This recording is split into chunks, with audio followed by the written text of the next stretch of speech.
let's talk. And then, she mentioned when you become a wife, you completely lose your identity, you take on somebody else's name, right? So she talked about the naming process. So she had she made some points. I was glad to hear that, because sometimes you hear these people talking, they just be talking, but it sounded like she had actually thought about it. So when you hear her points, Nomalingo, what do you think, or what would your response be to those? Yeah, I also caught the part about losing your name. Mm-hmm. And the interesting thing is, she's losing her name, which is her father's name. So it's not really hers. It's not her name to lose.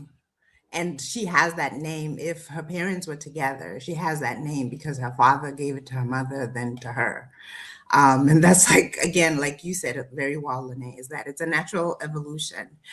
So I think sometimes it's like there's a lot of misunderstanding, and I don't blame her if she's like, only 31 years old.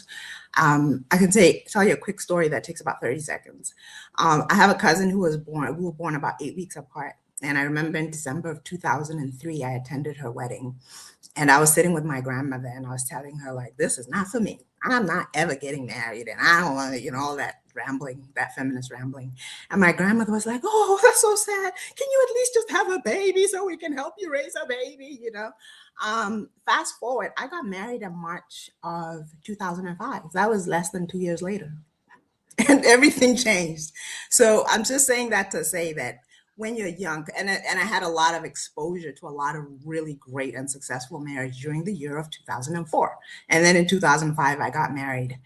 So it is just what are you listening to? What are you exposed to?